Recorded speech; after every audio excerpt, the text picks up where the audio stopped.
Unlike its 2015 predecessor, The Last Jedi strove to deliver a Star Wars experience truly like no other. Whether it be the abundance of humour, plethora of unexpected plot twists and reveals, or the addition of all new Force powers, Rian Johnson somehow managed to reinvigorate the galaxy far, far away. But for every epic moment, Johnson's creative freedom spawned an equal amount of rather awkward plot holes and inconsistencies. Though it must be said that each can be explained if you spend enough time scrolling through visual dictionaries and deep recesses of the internet alike. So, with that in mind and in the interest of fairness, here are 8 counter-arguments to plot holes created by The Last Jedi. Number 8. The map to Luke Skywalker. I think it goes without saying that maps are used for navigational purposes, so the very fact that Luke Skywalker left clues behind for members of the Resistance to find him meant that his fight against the First Order was far from over. Yet in The Last Jedi, the aging Jedi Master claimed to have located Act 2 as his final resting place, the location in which he would live the rest of his life. Not even the passing of Han Solo or his twin sister's desperate cries for help would see him rejoin the Resistance fleet.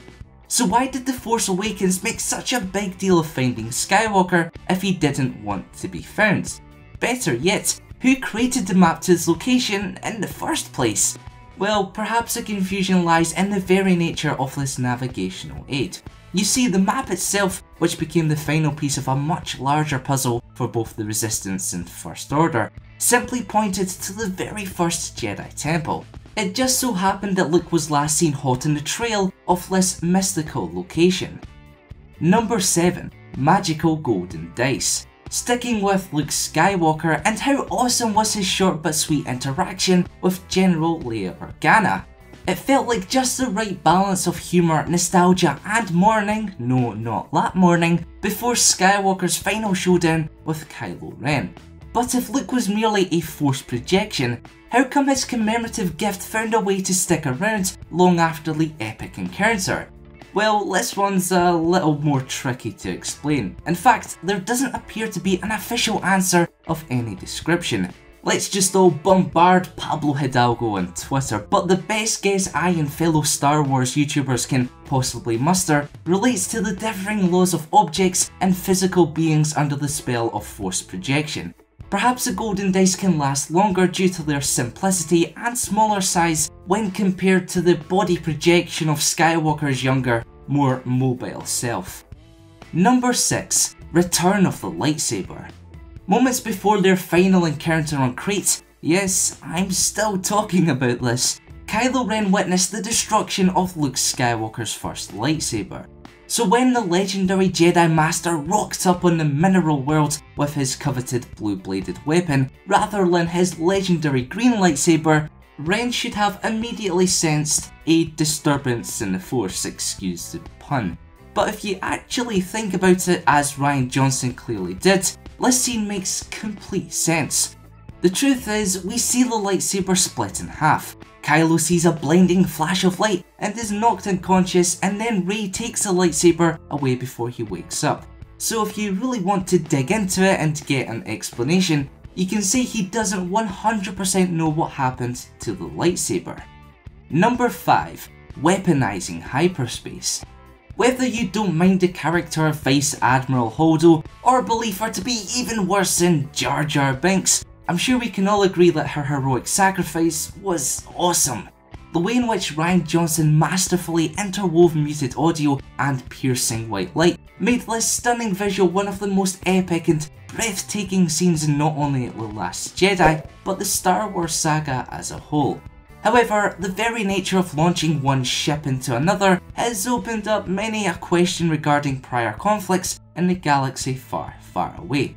I mean, if hyperspace can indeed be weaponized, then how come we haven't seen this pairing be used before? Well, simply put, hyperspace has found use as a weapon prior to Holdo's noble end, even if some instances were more accidental than anything else. And secondly, not every starship came equipped with hyperdrives. Even if they did, the likes of an A-Wing or Y-Wing bomber would have merely skimmed the surface of the Death Star during the Battle of Yavin. It also goes without saying that using a large-scale frigate or cruiser is nothing more than a lethal battering ram would have been highly inefficient, as well as a colossal waste of money and resources. You know, you've got to take that into account. The reason why Holdo's sacrifice makes so much sense is due to the desperation of the very much depleted resistance.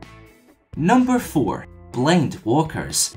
I'm not sure about you, but I for one was convinced that Finn was done for nearing the climax of The Last Jedi. Yet I'm not talking about his suicide mission to destroy the First Order siege cannon. Instead, I and many others found it almost inevitable that one of the many AT-M6 walkers would turn their heads down to Finn and Rose and blast away their heartfelt encounter. So why didn't they?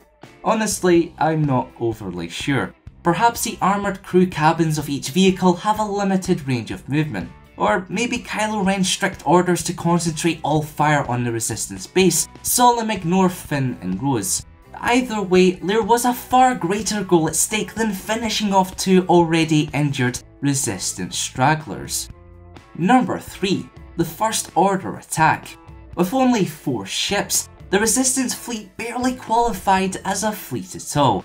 To make matters worse, it was pursued by about 30 First Order Star Destroyers even before the arrival of the Supremacy Dreadnought or the innumerable crafts lying in wait in the unknown regions. So rather than attack the enemy from both ends and finish them off once and for all, the First Order bizarrely chose to pursue the remnants of the Resistance in one of cinema's slowest chase scenes. Seriously, it's probably still going on. But when you consider the First Order's mindset and quest for power, knowing that the Resistance would perish sooner rather than later, their decision makes a tad more sense. And without knowing General Organa's evacuation plans, or a need to hurry this situation, the First Order seemed to take some kind of torturous enjoyment from their enemy's futile situation. Number 2. A need-to-know situation. You all knew this one was coming. In fact, so criticised is this plot point that I've already made an entirely different video dedicated to the subject. So rather than bog you all down with information you already know if you are a subscriber to the channel, hint hint, subscribe, I'll give you the short but sweet rundown. First of all, Holdo failed to let the recently demoted Poe Dameron in on the escape plans because she wasn't prepared to betray the instructions and integrity of her close friend, General Organa. Secondly, she was a leader who expected orders to be followed precisely and without question.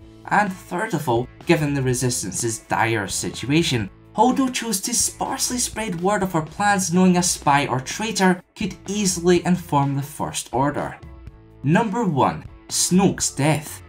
Even a good 4 or 5 weeks removed from the release of The Last Jedi, I still have very mixed emotions about the death of Supreme Leader Snoke. On one hand, it was an incredibly bold decision that rightfully made Kylo Ren the new trilogy's main villain, but on the other, Snoke was made to look like a complete fool.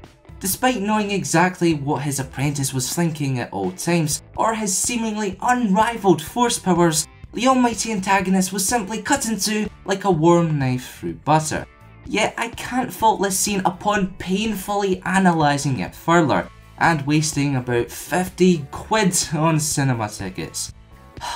You see, Snoke wasn't necessarily reading Kylo's mind, more of his emotions and intentions. So blinded by hate and anger, Snoke knew that his apprentice would aim his lightsaber at the enemy before striking them down. He just failed to realise that Rey was no longer the target. So there we have it, 8 counter arguments to some of The Last Jedi's most criticised plot holes and inconsistencies. Of course, many of these moments were harder to rationalise than others, but hopefully you now view certain aspects of The Last Jedi in a slightly different light. So, if you learned something new from today's video, be sure to leave a like. And for weekly content on all things Star Wars Episode 8, press that subscribe button and notification bell to keep it locked here to the Kanguzans.